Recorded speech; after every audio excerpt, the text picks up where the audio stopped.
Selamat datang kembali di sesi pembahasan materi kita. Hari ini kita fokus nih ke bab 3 dari materi yang Anda bagikan. Ini bagian yang kayaknya benar-benar masuk ke inti persoalan ya, mekanisme neural di balik pikiran kita. Pertanyaan besarnya kan, gimana sih caranya gumpalan sel saraf di kepala kita ini kok bisa gitu menghasilkan ide, pemahaman, bahkan ya kesadaran? Nah, misi kita kali ini itu membongkar fondasinya. Sirkuit otak ini gimana cara kerjanya, membentuk pengalaman dan pikiran kita. Langsung dari sumber Anda. Masih ingat kan kutipan Antonio Damasio di awal buku? Yang lumayan provokatif itu.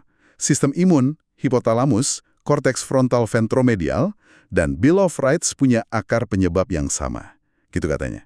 Ini kan kayak menegaskan kalau ide, bahkan yang abstrak banget, itu ada basis fisiknya. Semuanya berakar di sirkuit neural yang terus-terusan interaksi sama dunia.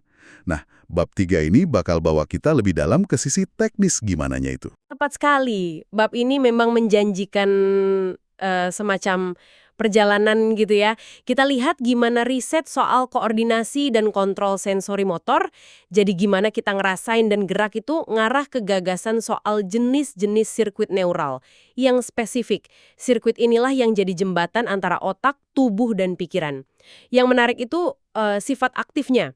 Sirkuit ini nggak cuma pasif nerima input, tapi aktif mandu tindakan secara real time. Dan bahkan, ya, kerja secara internal pas kita lagi membayangin aja atau ngamatin orang lain, memahami omongan, atau sekedar melamun. Ini soal otak yang terus jalan, gitu. Bahkan pas kita lagi diam. Mari kita coba bedah bareng ya. Oke. Mari mulai dari yang paling dasar kalau gitu. Satu sel saraf, ini satu neuron, gimana caranya dia ngobrol ke neuron lain? Saya bayanginnya sih ini pasti nggak sesimpel nyalain saklar lampu kan? Pasti rumit nih. Oh, jauh lebih rumit dari saklar. Lupakan on-off sederhana gitu. Jadi, satu kali neuron nembak, ngirim sinyal gitu, itu melibatkan kira-kira 20 langkah biokimia sama elektrik yang kompleks. Dan semua itu terjadinya cepat banget, sekitar 5 milisecond aja. Bayangin deh prosesnya. Ada zat kimia namanya neurotransmitters, dilepas dari ujung neuron pengirim, nyebrang celah kecil, sinaps namanya, terus nempel ke kunci khusus, reseptor di neuron penerima. Nah, ini kayak ngebuka pintu gerbang kecil gitu, kanal ion, itu sebenarnya protein kompleks di dinding sel. Kebukanya gerbang ini bikin ion positif, misalnya natrium, Na+, itu nyerbu masuk ke sel penerima. Banjir muatan positif ini ngubah suasana listrik di dalam sel dari kondisi istirahat sekitar minus 70 milivolt jadi naik ke min 55 milivolt. Nah, min 55 milivolt ini titik kritisnya. Kayak batas picu. Kalau udah nyampe situ, wah kayak nekan tombol peluncur roket memicu potensial aksi. Ini gelombang perubahan listrik dahsyat yang nyamber sepanjang kabel neuron, akson namanya. Abis itu ada proses pemulihan cepat. Ion positif lain, kalium, K+, keluar, balikin suasana negatif lagi. Terus ada jeda istirahat bentar sebelum siap nembak lagi. Jadi ya, bukan saklar, lebih mirip rentetan domino biokimia yang presisi banget. Wow, 20 langkah rumit cuma buat satu letupan sinyal. Itu kompleks banget ya. Dan proses rumit ini terjadi barengan di kira-kira 86 miliar neuron dengan potensi ratusan triliun koneksi di otak kita. Gila sih. Skala kerumitannya benar-benar susah dibayangin. Ini bukan cuma jaringan biasa, tapi kayak alam semesta kecil yang sibuk banget di dalam kepala. Persis, skalanya astronomis. Dan inti pentingnya ini, proses fisik yang super detail inilah fondasi dari tiap pikiran, perasaan, atau tindakan kita. Nggak peduli seberapa sepele kelihatannya. Ini benar-benar maksa kita ngeliat betapa luar biasanya mesin biologis yang kerja non-stop di belakang kesadaran kita sehari-hari. Kita sering anggap remeh kemampuan mikir, tapi dasarnya ya tarian kimia dan listrik yang menakjubkan ini. Oke. Jadi, neuron bisa nyala dan kirim sinyal dengan cara yang rumit banget. Tapi, gimana koneksi antar neuron ini bisa kebentuk dan berubah? Kan kita terus belajar hal baru, punya pengalaman baru, gimana otak adaptasi? Ada ungkapan terkenal itu, neurons that fire together, wire together. Neuron yang nyala bareng bakal nyambung. Apa sesederhana itu intinya? Ungkapan itu sebenarnya nangkep inti dari konsep fundamental namanya pembelajaran Hebbian dari Donald Hebb yang pertama ngusulin. Idenya simpel tapi dampaknya luar biasa. Jadi, kalau neuron A secara konsisten berulang kali bantu memicu neuron B, artinya mereka aktif deketan waktunya dan ada hubungan sebab akibat, maka koneksi atau sinaps di antara mereka bakal jadi lebih kuat, lebih efisien.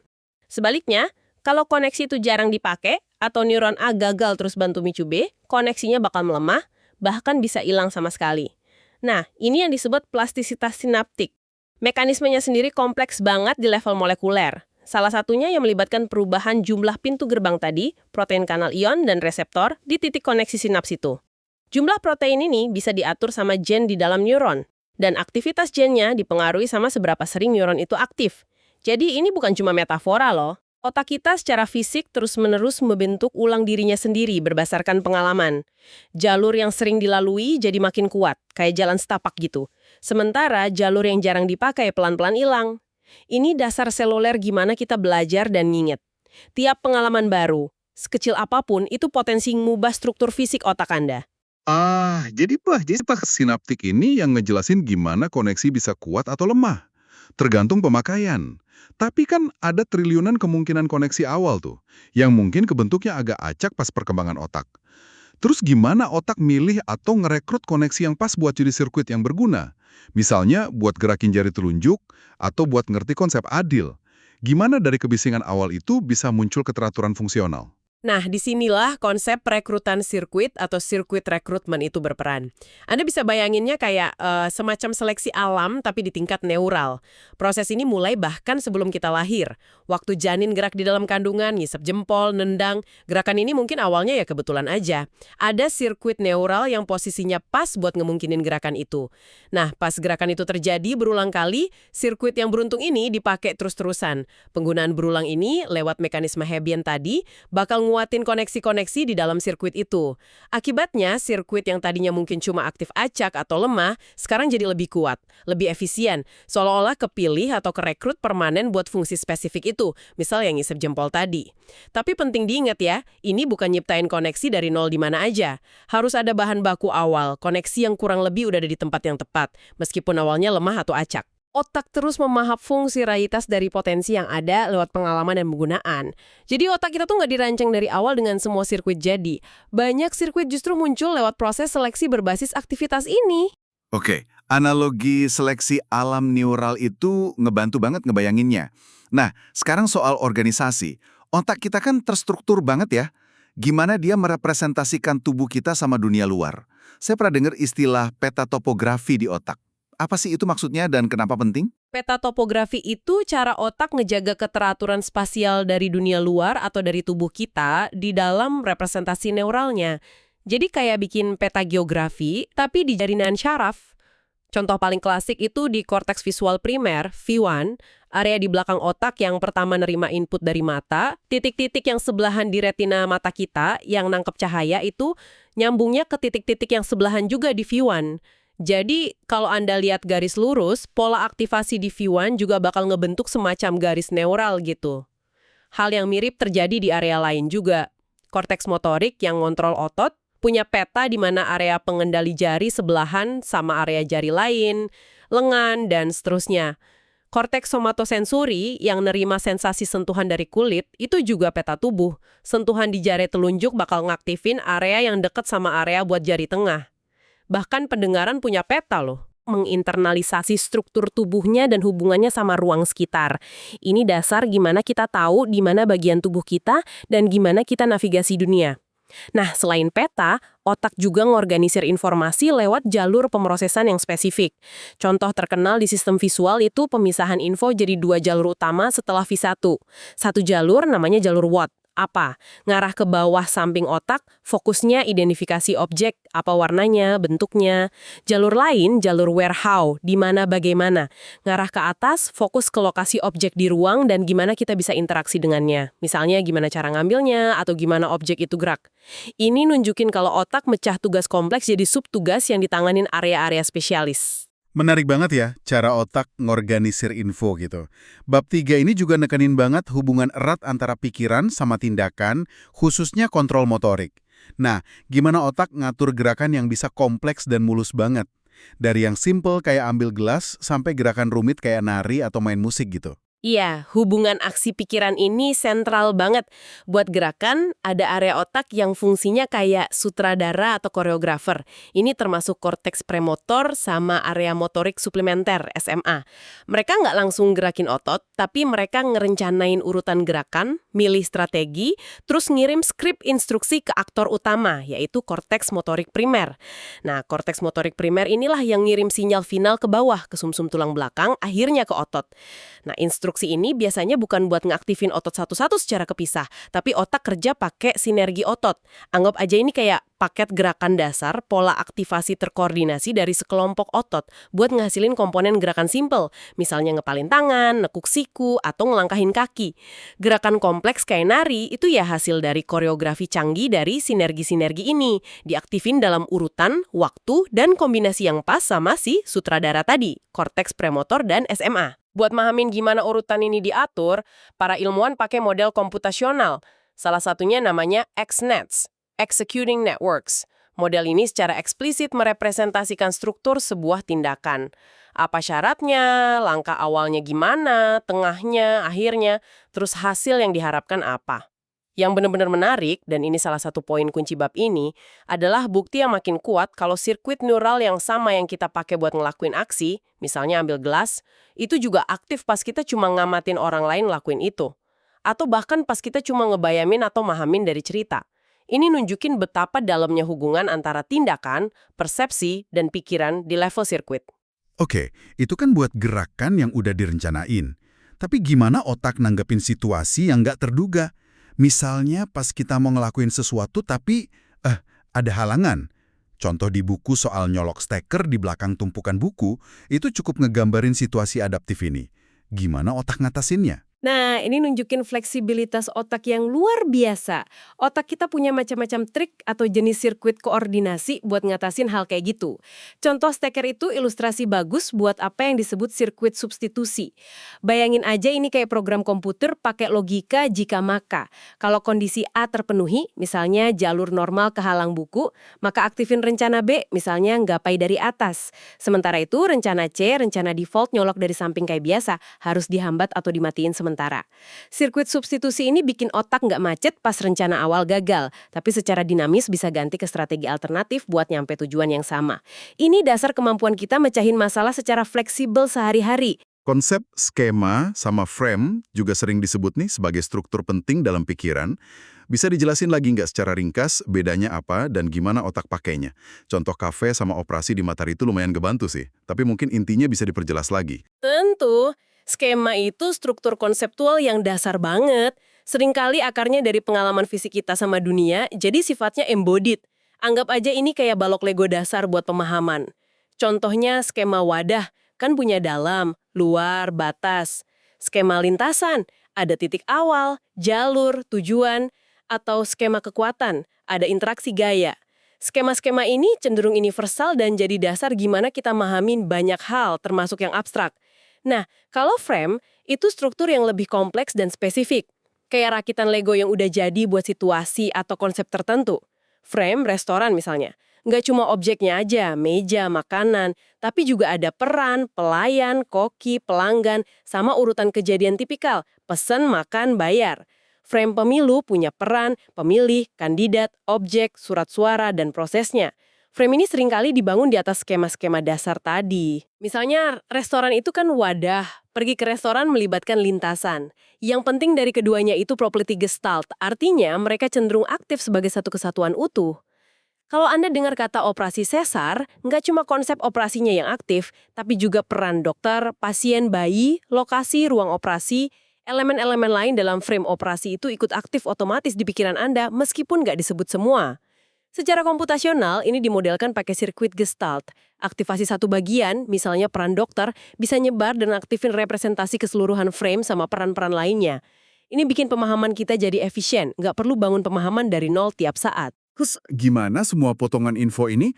Konsep, Peran dalam frame, fitur objek yang mungkin diproses di area otak beda-beda bisa disatuin atau dihubungin jadi satu pemahaman yang koheren. Misalnya, gimana otak tahu kalau kata kunci pas sama more itu nunjuk kedua objek yang harus di posisi sama pas dipakai? Atau gimana kita bisa paham metafora yang jelas ngehubungin dua domain beda? Nah, ada dua mekanisme kunci yang dijelasin di sini buat ngerangkai ide. Pengikatan atau binding, sama pemetaan atau mapping. Pertama, binding.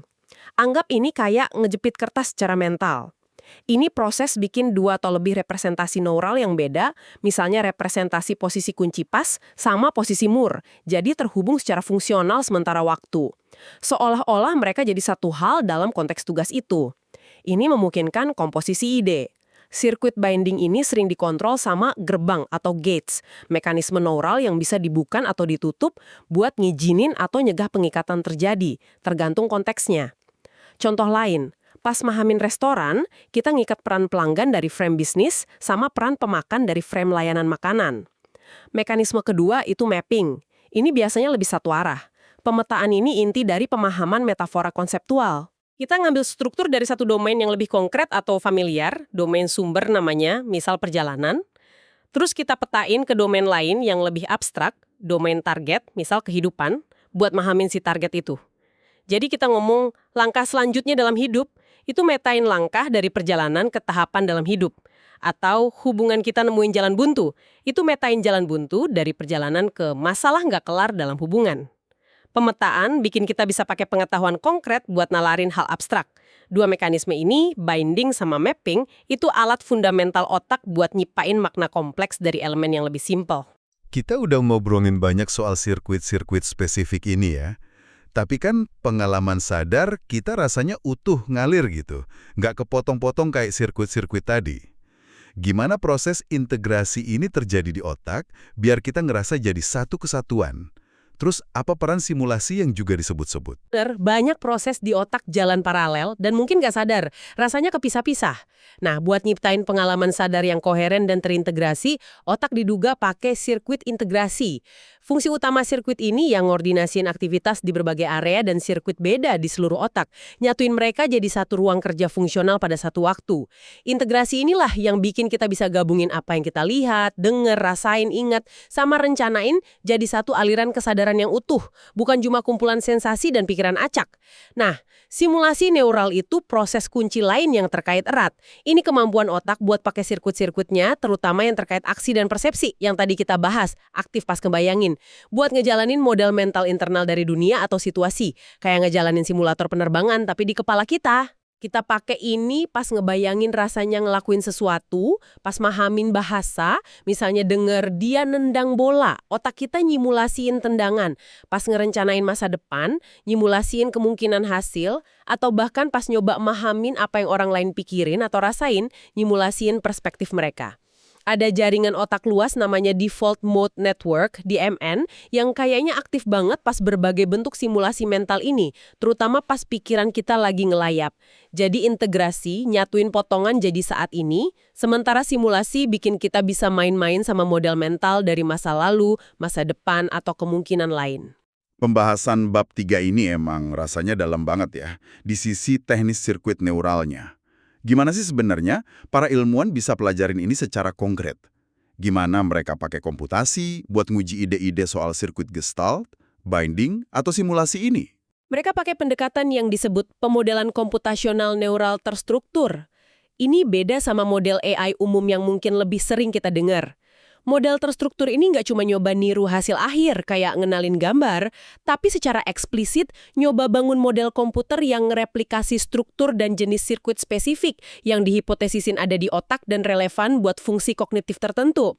Jadi model ini bakal sengaja masukin representasi buat sirkuit Gestalt, mekanisme gerbang, gating, sirkuit pengikatan, binding, model sekuensial kayak XNets, dan lain-lain kayak yang udah kita bahas. Tujuannya ya lihat apakah model dengan struktur mirip otak ini bisa ngasilin perilaku kognitif yang mirip manusia.